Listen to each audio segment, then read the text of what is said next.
Hello everyone. तो स्वागत है आपके अपने यूट्यूब चैनल द एक्सपेरिमेंट में। और आज हम बात करने वाले हैं एक न्यू चैप्टर के बारे में जो कि क्या है, टाइम एंड क्लॉक है। तो सबसे पहले हम जानेंगे टाइम के बारे में और इसके बाद हम जो क्लॉक से रिलेटेड जो भी इम्पोर्टेंट पॉइंट्स होंगे हम उनको जानेंगे, ठीक है ना। तो चलिए वीडियो शुरू करते हैं। तो सबसे पहले हम बात करें टाइम के बारे में। तो टाइम, जैसा कि आप जानते हैं, टाइम को हिंदी में कहा जाता है समय। क्या कहा जाता है हिंदी में? से समय कहा जाता है। अब बात करते हैं हम टाइम में, यानी कि सबसे पहले जो बेसिक जो पॉइंट होता है वो है ईयर। ईयर को हम हिंदी में क्या कहते हैं? साल कहते हैं। और ईयर जो साल होती हैं हमारी दो टाइप की होती हैं। एक तो होती है हमारी ऑर्डिनरी। कैसी होती है हमारी? ऑर्डिनरी होती है, जिसे हम बोलते हैं साधारण वर्ष, ठीक है। और एक होती है हमारी लीप। लीप क्या होता है? लीप जिसे हम कहते हैं लीप ईयर, ठीक है ना, या लीप वर्ष। तो साधारण जो वर्ष होती है, साधारण वर्ष होती है, उसमें कितने दिन होते हैं? उसमें 365 डेज होते हैं, यानी कि 365 दिन होते हैं। वहीं लीप ईयर के बारे में बात करें तो लीप ईयर में 366 दिन होते हैं, यानी कि एक दिन एक्स्ट्रा होता है, ठीक है ना। तो इस तरीके से हमारी जो ईयर है वो कितनी होती हैं आपकी? दो होती हैं। एक होती है ऑर्डिनरी ईयर और एक होती है आपकी लीप ईयर। वहीं बात करें हम आगे, जैसे कि जो वन ईयर है, नॉर्मल हम ईयर की बात कर रहे हैं, ऑर्डिनरी ईयर की बात कर रहे हैं। तो ऑर्डिनरी ईयर में आपके 366 डेज होते हैं, बट यहाँ पे कितने? 12 मंथ्स होते हैं। कितने होते हैं आपके? ये एक बहुत ही बेसिक पॉइंट्स है जो मैं आपको समझा रहा हूँ यहाँ पे। एक साल में 12 मंथ्स होते हैं। तो हमने यहाँ पे पॉइंट्स को पढ़ लिया, ठीक है। अब हम बात करते हैं इसके आगे। तो आगे आगे हमारा पॉइंट क्या है? आगे पॉइंट ये है कि यहाँ पे जो मंथ्स होते हैं आपके, 12 जो महीने होते हैं जो आपने पढ़ रखे होंगे अपने अपनी क्लासों के अंदर, जैसे कि जनवरी होता है। तो जनवरी में 31 डेज होते हैं। जनवरी में कितने डेज होते हैं आपके? 31 डेज होते हैं। वहीं फरवरी की बात करें तो फरवरी में आपके 28 डेज होते हैं और 29 डेज। बट ये कैसे होते हैं आपके? जैसे हम बात करें यहाँ पे 28 डेज जो होते हैं वो आपके ऑर्डिनरी ईयर के अंदर होते हैं। किसके अंदर होते हैं? आपके ऑर्डिनरी ईयर के अंदर होते हैं। और यहाँ पे जो 29 डेज होते हैं वो किस में होते हैं? लीप ईयर में होते हैं। किस में होते हैं आपके? लीप ईयर में होते हैं। और ये किस में होते हैं? आपके ऑर्डिनरी ईयर में होते हैं, ठीक है ना। अब इसके बाद हम बात करें जैसे कि मार्च। तो मार्च मार्च की बात करें तो मार्च में क्या होता है? मार्च में आपके 31 डेज होते हैं। कितने डेज होते हैं आपके? 31 डेज होते हैं। अप्रैल, तो अप्रैल में कितने दिन होते हैं? अप्रैल में होते हैं आपके 30 डेज। कितने होते हैं? 30 डेज होते हैं। वहीं आगे हम देखें तो आगे अप्रैल के बाद क्या आता है? मई आता है। तो मई में कितने दिन होते हैं? मई में होते हैं आपके 31 डेज। कितने दिन होते हैं? 31 डेज होते हैं। इसके बाद हम जून की बात करें तो जून में क्या होता है? 30 डेज होते हैं। जून में कितने दिन होते हैं? 30 डेज होते हैं।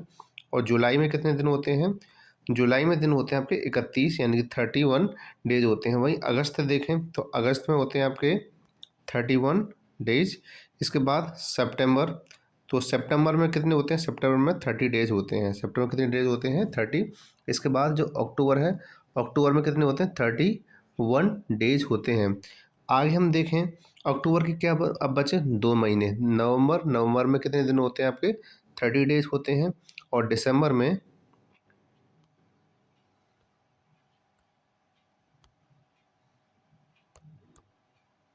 हाँ, नवंबर में कितने दिन होते हैं? 30 डेज होते हैं। और दिसंबर में कितने दिन होते हैं आपके? 31 डेज होते हैं। तो इस तरीके से हमने ये सारी चीज़ें जानकारी ले ली। तो जनवरी में 31 डेज होते हैं, फरवरी में 28 और 29 डेज होते हैं, मार्च में 31, अप्रैल में 30, मई में 31, जून में 30 डेज होते हैं, जुलाई में 31, अगस्त में 31, सितंबर में 30, अक्टूबर में 31, नवंबर में 30 और दिसंबर में कितने होते हैं आपके? दिसंबर में होते हैं 31 डेज होते हैं। तो इस तरीके से हमने ये सारी चीज़ें जानकारी ले ली। अब आप क्या कर सकते हो? इसको स्क्रीनशॉट ले सकते हो या फिर आप इन्हें अपनी कॉपी में लिख भी सकते हो, ठीक है। तो अब हम आगे बढ़ते हैं। तो आगे हमारा क्या है? आगे अब हम बात करते हैं मंथ के बारे में। तो जैसा कि, लेकिन हम बात करें आगे, 1 मंथ में हमने अलग अलग डेज के बारे में बात करी, ठीक है। लेकिन जब हम किसी चीज़ को लेते हैं तो हमें क्या करना? अप्रॉक्सीमेट वैल्यू लेनी होती है। तो 1 मंथ में अगर हम क्वेश्चन को सॉल्व करना है हमें, तो हम 1 मंथ में 30 डेज को ही मान के चलेंगे। क्या करके चलेंगे हम? 1 मंथ में ही हम 30 डेज़ को मान के चलेंगे, यानी कि जब भी हमें कोई भी क्वेश्चन सॉल्व करना होगा तो हमें 1 मंथ में 30 डेज़ को ही मानना पड़ेगा। हाँ, ये हो सकता है जैसे कि अगर आपसे पूछा जाए पर्टिकुलर कि बताइए कि जनवरी मंथ में कितने दिन होते हैं, या फिर ये कहा जाए या फिर आपसे ये कहा जाए ये कहा जाए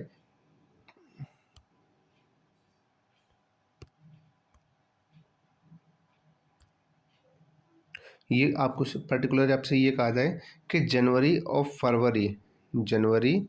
और फरवरी इन 2 दिनों को मिलाकर कितने 2 महीनों को मिलाकर कितने दिन होते हैं। बट यहाँ पे ये चीज़ भी देखनी होगी हमें कि ये जो फरवरी जो मंथ की बात करेंगे यहाँ पे, तो कौन सी ईयर की बात करें, कि लीप ईयर की बात कर रहे हैं या फिर हम ऑर्डिनरी ईयर की बात कर रहे हैं, ठीक है ना। तो अब हम आगे बढ़ते हैं और आगे जानते हैं। तो सबसे पहले हम बात करेंगे जो हमारे कुछ और पॉइंट्स रह गए हैं उनके बारे में, ठीक है ना। तो यहाँ पे सबसे पहले अब ये पॉइंट है कि अगर ऐसा होता है, आपको पता करना हो कि कौन सी तो लीप ईयर है और कौन सी आपको ऑर्डिनरी ईयर है जो दी गई है, ठीक है ना। अब हमें ये पता भी तो होना चाहिए ना, हम मैंने अभी कह दिया कि ये लीप ईयर है, लेकिन कैसे पता किया। अब जैसे कि हमारे पास कोई भी ईयर दी गई है, कोई भी ईयर दी गई, जैसे अभी चल रही है 2024, तो हमें क्या करना होता है कि कोई भी जो ईयर है उसमें आप 4 से डिवाइड करके देख लीजिए। आप क्या करके देख लीजिए, 4 से डिवाइड करके देख लीजिए। जैसे कि 4 5 जा 20 होता है और 4 6 जा कितना होता है आपका 24 होता है। तो इस तरीके से अगर 4 से डिवाइड देने पर किसी भी ईयर में कंप्लीटली डिवाइड हो जाता है तो वो लीप ईयर है। और अगर कोई ऐसी ईयर जिसमें डिवाइड करने पॉइंट में आंसर आ रहा है तो आपकी कैसी आपकी ईयर है वो ऑर्डिनरी ईयर होती है, ठीक है ना। तो अब ये सारी चीज़ें आप समझ गए होंगे। अब हम आगे बात करें, अब बात करते हैं 1 वीक के बारे में, ठीक है ना। तो 1 वीक में जैसे हम बात करें 1 वीक, तो 1 वीक यानी कि 1 सप्ताह। तो 1 सप्ताह में कितने दिन होते हैं, 7 डेज़ होते हैं। कितने दिन होते हैं, 7 डेज़। लेकिन आपको एक बात बता दूं, जैसे कि एक पाक और होता है, जैसे हम बोलते हैं फोर्टनाइट। क्या बोलते हैं इसको हम, फोर्टनाइट बोलते हैं। जिसमें कितने दिन होते हैं आपके, 14 डेज़ होते हैं। कितने दिन होते हैं आपके, 14 डेज़ होते हैं। तो ये टाइम के अकॉर्डिंग ही हम चल रहे हैं। तो 1 वीक इक्वल टू 7 डेज होते हैं, 1 फोर्टनाइट इज इक्वल टू कितना होता है, 14 डेज होते हैं, ठीक है। अब हम आगे बात करें, हमारा जो नेक्स्ट टॉपिक है वो है क्लॉक। क्या है, क्लॉक है। तो यानी कि हम यहाँ पे किसके बारे में बात करने वाले हैं, क्लॉक के बारे में। जैसे आपको यहाँ पे ये 2 हैंड दिख रहे हैं आपको, और आपको ये, तो एक इसमें क्या होता है आपका आर हैंड होता है। जो छोटा होता है वो आर हैंड होता है, जो बड़ा वाला होता है उसे बोलते हैं सेकंड हैंड। क्या बोलते हैं इसको, सेकंड हैंड बोलते हैं। तो ये आपकी सॉरी सॉरी मिनट हैंड, क्या बोलते हैं इसे हम, मिनट हैंड बोलते हैं। तो यहाँ पे जो आपको दी गई है ये आपकी मिनट हैंड है। तो यहाँ पे जो क्लॉक है, क्लॉक के अंदर दो ही जो हैंड होते हैं वो इम्पोर्टेंट होते हैं। सबसे पहला आपका आर हैंड और दूसरा आपका मिनट हैंड, और सेकंड हैंड का हम यूज नहीं करते हैं। एक्चुअली वैसे तो बहुत इंपॉर्टेंट होती है, लेकिन जब हम क्वेश्चन को सॉल्व करेंगे तो हमारे पास आर हैंड और मिनट हैंड को ही हम इसमें यूज करेंगे। तो आपको यहाँ पे ये घड़ी दिख रही होगी, यहाँ पे आप देख पा रहे हैं कि इस घड़ी के अंदर, जैसे कि ये आपको ये एक अलग से घड़ी दी गई है, 2 अलग-अलग घड़ी दी गई हैं इसमें।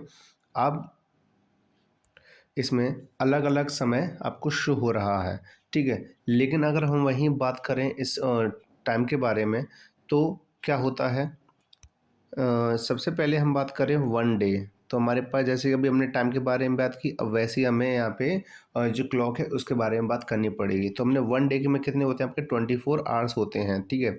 लेकिन जो हमारी जो वॉल क्लॉक होती है, दीवार घड़ी होती है, या फिर हमारी जितनी भी एनालॉग वॉच होती हैं सुइयाँ वाली, उनमें कितने होते हैं आपके, 12 आवर्स होते हैं। कितने होते हैं, 12 आवर्स होते हैं। तो इस तरीके से हमारे जो 24 आवर्स हैं वो 2 हिस्सों में बँट जाते हैं, ठीक है। तो इस तरीके से हम जब ये हमसे क्वेश्चन सॉल्व करने के लिए बोला जाएगा तो क्या होगा, 1 डे इज इक्वल टू कितना होगा, 24 आवर्स होगा। कितना होगा, 24 आवर्स। वहीं बात करें 1 आवर के बारे में, किस में बात करें, 1 आवर के बारे में, तो 1 घंटे में कितनी मिनट होती हैं आपकी, 1 घंटे में आपकी 60 मिनट्स होती हैं। कितनी होती हैं आपकी, 60 मिनट्स होती हैं। और वहीं हम बात करें 1 मिनट के बारे में, किसके बारे में बात करें? 1 मिनट के बारे में, तो वहाँ पे क्या होता है 60 सेकंड्स होती हैं। कितनी होती हैं आपकी? 60 सेकंड्स होती हैं। तो इस तरीके से ये जो बेसिक पॉइंट है वो आपको ध्यान रखने हैं। तो एक दिन में कितने घंटे होते हैं? 24 घंटे होते हैं। एक घंटे में कितनी मिनट होती हैं? 60 मिनट होती हैं। और एक मिनट के अंदर कितनी सेकंड्स होती हैं? वो होती हैं आपकी 60 सेकंड होती हैं, ठीक है ना। तो अब यहाँ पे हमने ये सारी चीज़ों को हमने पढ़ा, जैसे कि अभी हमने आपने देखा, जैसे कि इसमें हमने पहले जाना कि ईयर क्या है, ऑर्डिनरी लीप ईयर के बारे में बात की कि ऑर्डिनरी ईयर में आपके कितने दिन होते हैं? 365 डेज होते हैं। कितने होते हैं? 365 डेज होते हैं। और जो लीप ईयर होती है उसमें 366 डेज होते हैं, ठीक है। फिर 1 ईयर में कितने मंथ्स होते हैं? 12 मंथ्स होते हैं। इसके बाद फिर हमने ये मंथ्स के अलग अलग कितने डेज होते हैं वो भी हमने पता किया। इसके बाद हमारे कुछ बेसिक पॉइंट्स थे, हम लीप ईयर कैसे पहचानेंगे ये हमने पता किया। इसके बाद 1 वीक में कितने डेज होते हैं, 1 फोर्टनाइट में कितने डेज होते हैं, ये सारी चीज़ें। इसके बाद फिर हमने क्लॉक के बारे में जानकारी प्राप्त की कि क्लॉक में 1 डे इक्वल टू कितने आवर्स होते हैं, 1 आवर इक्वल टू कितनी मिनट होती हैं, और 1 मिनट इक्वल टू कितनी सेकंड होती हैं। तो आज हमारा जो बेसिक है बिल्कुल यहीं ख़त्म होता है। अब हम मिलते हैं नेक्स्ट वीडियो में, जहाँ पे हम बात करेंगे एक बहुत ही डिफरेंट क्वेश्चंस के बारे में। हम क्वेश्चंस को सॉल्व करेंगे और वहाँ पे जानेंगे कि किस प्रकार से हम इन्हें सॉल्व कर सकते हैं और ये हमारे एग्ज़ाम से रिलेटेड कितना इम्पोर्टेंट हो सकता है। तो मिलते हैं नेक्स्ट वीडियो में, तब तक आप हेल्दी रहें और पढ़ते रहें।